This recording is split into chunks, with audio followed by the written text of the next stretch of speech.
साधु साधु साधु। राम काका ने कहा, ये साधु साधु 3 बार कहने का क्या मतलब हुआ? पीयूष ने कहा, साधु पाली भाषा का शब्द है जिसका 3 बार बोलने का अर्थ होता है अच्छा कहा, अच्छा किया, बहुत अच्छा किया। लंबे बाल वाले लड़के ने कहा, मतलब वो औरत जो जलकर मर गई थी वह पूरे मेघगांव वालों से बदला ले रही है? ये बोलकर कि तुमने मुझे अच्छा कहा, मेरे साथ अच्छा किया और बहुत अच्छा किया। जिप्सी में बैठी लड़की ने कहा, वो बदला नहीं इंतकाम ले रही है। वो पूछना चाहती है, जानना चाहती है कि क्यों जलाया गया था उसे, आखिर उसका कसूर क्या था? राम काका ने कहा, हाँ वो तो है, सरपंचों ने अच्छा नहीं किया उसके साथ। पीयूष ने कहा, उसका श्राप लगा है मेघगांव को। राम काका ने कहा, कैसा श्राप? पीयूष ने जल्दी से पूछा। अंत्येष्टि संस्कार ना करने का श्राप। अंत्येष्टि संस्कार मतलब? पीयूष ने अपना सिर खुजाते हुए कहा, अंत्येष्टि का अर्थ होता है अंतिम यज्ञ। ये यज्ञ मरने वाले व्यक्ति के शव के लिए किया जाता है। वैदिक परंपरा के 16 संस्कारों में जिस प्रकार पहला गर्भधारण संस्कार होता है, उसी प्रकार अंतिम संस्कार अंत्येष्टि संस्कार होता है। जन्म और मृत्यु जीवन का ऐसा सच है जिसे कोई नहीं झुटला सकता है। व्यक्ति की आत्मा जब उसके शरीर को त्याग देती है, उसके तुरंत बाद अंत्येष्टि संस्कार किया जाता है। हिंदू धर्म में इसे दाह संस्कार भी कहते हैं। बौद्धियन पितृ मेध सूत्र में अंत्येष्टि संस्कार के महत्व को बताते हुए ये कहा गया है, जात संस्करणम मृत संस्कारण माहूं, अर्थात जात कर्म आदि संस्कारों से मनुष्य पृथ्वी लोक को जीतता है और अंत्येष्टि संस्कार से परलोक पर विजय प्राप्त करता है। लंबे बाल वाले लड़के ने कहा। जिप्सी में बैठे सभी लोग लंबे बाल वाले लड़के को घूरने लगते हैं और सोचने लगते हैं, ये संस्कृत कब से बोलने लगा?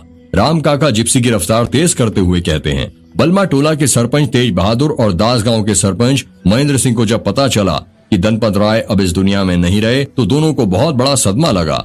उन्हें समझ नहीं आया कि इतना हट्टा कट्टा दिखने वाला 33 साल का इंसान ऐसे अचानक कैसे मर गया। धनपत राय के शव को जलाने का सारा प्रबंध हो गया था। तीनों गांव के लोग इकट्ठा हो गए थे। धनपत राय का बेटा, जिसकी उम्र करीब 10 वर्ष थी, सफेद कुर्ता पहने अपने पिता के शव के पास खड़ा था। उसकी आंखों में से एक भी आंसू नहीं निकला था। सब ये देखकर हैरान थे। पिता के गुजर जाने के बाद बेटे की जिंदगी तबाह हो जाती है, पर धनपत राय के बेटे के चेहरे पर एक भी ऐसे भाव नहीं थे। 4 लोग मिलकर धनपत राय के शव को उठाकर उसकी चिता पर रख देते हैं। पुजारी जी अपने हाथ की मशाल धनपत राय के बेटे को देते हैं और कहते हैं, बेटा अपने पिता को आखिरी बार देख लो और जीते वक्त जो बात नहीं कह पाए वो अब बोल दो। धनपत राय को बेटा पुजारी जी की बात का कोई जवाब नहीं देता। वो पुजारी जी के हाथ में से मशाल लेता है और अपने पिता की चिता की परिक्रमा करने लगता है। परिक्रमा करने के बाद वो अग्नि को धनपत राय के मुख के पास ले जाता है, जिससे चिता में आग आसानी से लग जाती है। अग्नि की स्थापना के लिए पुजारी जी ओम भूर्भुवस्सुः धनि भूम्ना मंत्र का जाप करते हैं। धनपत राय की चिता धीरे धीरे जलने लग जाती है। धनपत राय का बेटा अपने पिता की जलती हुई चिता के पास खड़ा हुआ था। वो जलती हुई चिता को घूरे जा रहा था। ऐसा लग रहा था कि जैसे जलती हुई चिता में से वो प्रतिशोध की अग्नि को अपने अंदर कैद कर रहा है, जिसे वो जिंदगी भर के लिए जलाकर रखना चाहता है।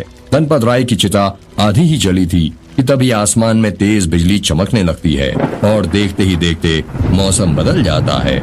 जिस आसमान में थोड़ी देर पहले कड़ी धूप थी, अब उस आसमान को काले बादलों ने घेर लिया था। ऐसा लग रहा था जैसे धनपत राय की चिता के ऊपर उस औरत का काला साया मंडरा रहा हो। 2 बड़े बादल आपस में टकराते हैं और जोर से घनघनाहट की आवाज उत्पन्न करते हैं। आसमान से बारिश की पहली बूंद आती है, जो सीधे जाकर धनपत राय की चिता पर गिरती है और फिर धीरे धीरे तेज बारिश होने लगती है। अचानक से बारिश हो जाने के कारण गांव वालों में अफरा तफरी मच जाती है। कोई दाईं तरफ भागने लगता है तो कोई बाईं तरफ। थोड़ी ही देर में वो लोग शमशान घाट की एक छत के नीचे आकर खड़े हो जाते हैं। वो छत काफी बड़ी थी और टीन की थी। बारिश होने के बावजूद भी धनपत राय का बेटा अपने पिता की चिता के पास खड़ा था। वो बारिश में भीग चुका था। तेज बहादुर और महेंद्र सिंह ने कई बार बोला, बेटा छत के नीचे आ जाओ, पर धनपत राय का बेटा अपने पिता की बुझती हुई चिता के पास ही खड़ा रहा। धनपत राय की चिता बुझ चुकी थी। गर्मी के मौसम में बारिश होना एक आश्चर्यचकित करने वाली बात थी। उस वक्त आकाश में काले बादल ऐसे लग रहे थे जैसे वो औरत मेघ गांव वालों पर हंस रही हो। बादल आपस में टकराकर इतनी तेज गरज रहे थे कि उस वक्त वहां पर उपस्थित सभी लोगों की रूह कांप उठी थी। एक और बारिश थमने का नाम नहीं ले रही थी, तो वहीं दूसरी ओर धनपत राय का बेटा छत के नीचे आने को तैयार नहीं था। आसमान में बादल फट गए थे। पूरे दिन और सारी रात बारिश होती रही। अगले दिन जब बारिश रुकी तो सूरज की पहली किरण के साथ धनपत राय की चिता को फिर से जलाने की तैयारी की जाने लगी। धनपत राय के अर्ध जले शव को वापस से नई चिता पर रखा जाता है। जब धनपत राय के बेटे ने अपने पिता की चिता को फिर अग्नि दी तो उसमें आग नहीं लगती है। सब लोग देखकर ही हैरान हो जाते हैं कि आग लगाने के बावजूद भी लकड़ियों में आग क्यों नहीं लग रही है। सब गांव वालों में हड़कंप मच जाता है। वो एक दूसरे से कहते हैं, अरे ये क्या हो रहा है, ये तो अशुभ है। बहुत प्रयासों के बावजूद भी धनपत राय की चिता को आग नहीं लग पाती। शमशान के पुजारी जी मेघ बल माटोला और दास गांव के सबसे बड़े पंडित सुशालाचार्य को बुलाने के लिए कहते हैं। गांव के कुछ लोग पंडित सुशालाचार्य को बुलाने जाते हैं और उनको अपने साथ लेकर आते हैं। पंडित सुशालाचार्य की उम्र करीब 50 वर्ष होगी। उनके सफेद लंबे लंबे बाल और लंबी सी सफेद रंग की दाढ़ी थी। वो अपने सफेद लंबे बालों का जूड़ा बनाकर रखते थे। वो हमेशा भगवा रंग के कपड़े पहना करते थे। इसके पीछे का कारण ये था कि धार्मिक शास्त्रों के अनुसार सूर्य, चंद्रमा और अन्य ऊपरी वातावरण से आने वाली हानिकारक किरणें हमारे ऊपर पड़ती हैं। ऐसा माना जाता है कि भगवा रंग के कपड़े पहनने से ये दुष्प्रभाव शरीर पर कम पड़ता है। पंडित सुशलाचार्य के गले में हमेशा रुद्राक्ष की माला रहती थी। पंडित सुशलाचार्य धनपत राय के अर्ध जले शव के पास जाते हैं और अपनी पोटली में से एक कांच की छोटी सी बोतल निकालते हैं। कांच की बोतल के अंदर गंगा जल रखा हुआ था। पंडित सुशलाचार्य गंगा जल की कुछ बूंदें अपने हाथ में लेते हैं और 3 तवा प्रतिबंधामी रक्षे माचल माचल मंत्र पढ़ते हुए धनपत राय के अर्ध जले शव पर डाल देते हैं। गंगा जल की बूंदें जैसे ही धनपत राय के अर्ध जले शरीर पर गिरती हैं, उसमें से छन छन आवाजें निकलने लगती हैं। ठीक उसी प्रकार जैसे तब निकलती हैं जब कोई गर्म चीज को अचानक ठंडे पानी में डाल दी जाती है। सभी गांव वाले डरावना मंजर देखकर डर जाते हैं। पंडित सुशलाचार्य को भी आश्चर्य होता है। वो अपनी आंखें बंद करते हैं और कुछ समय के लिए ध्यान में लीन हो जाते हैं।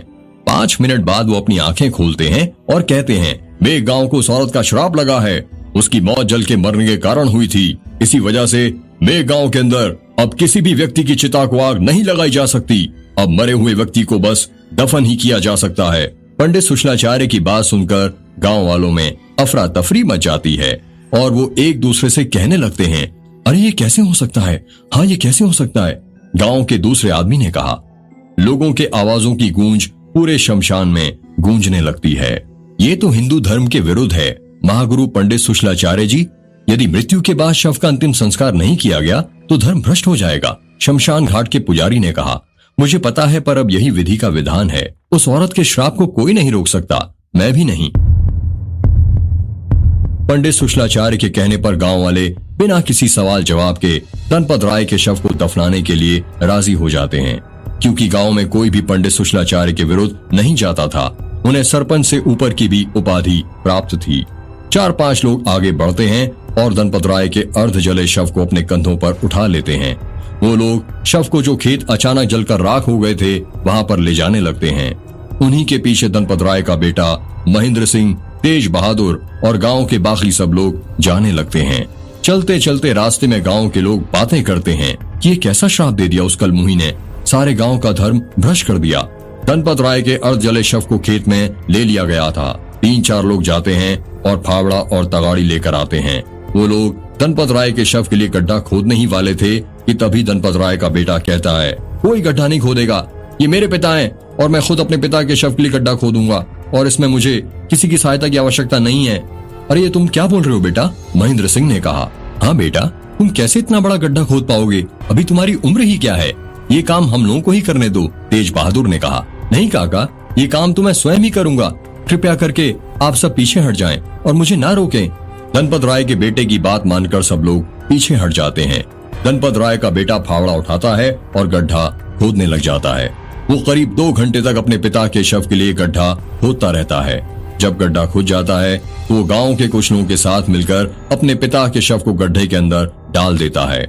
शव को गड्ढे में डालने के बाद धनपत राय का बेटा अपने दोनों हाथों की मुट्ठी में जमीन की मिट्टी उठाता है और गड्ढे के अंदर डालता है और 3 बार धीमी आवाज में साधु साधु साधु बोलता है। उसके बाद गांव का हर एक सदस्य आता है और शव के ऊपर मिट्टी डालने लगता है। इस तरह धनपत राय के शव को दफना दिया जाता है। धनपत राय के अर्ध जले शव को दफनाने के बाद जब भी मेघ गांव में किसी की भी मौत होती तो उसकी लाश को जलाया नहीं जाता, बल्कि खेत में ही दफना दिया जाता था। 1 महीने के अंदर ही मेघ गांव में अदृश्य तरीके से 100 से भी ज्यादा मौतें हुई थीं। जिन खेतों में मेघ गांव वाले फसल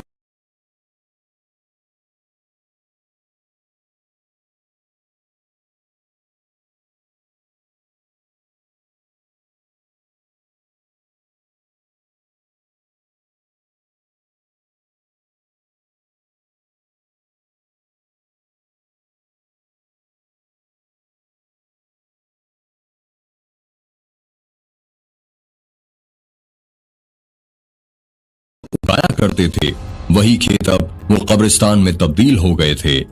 धनपत राय के मरने के बाद ही मेघ गांव के सभी कुओं का पानी काला पड़ गया था। मेघ गांव वालों को अब पानी भरने के लिए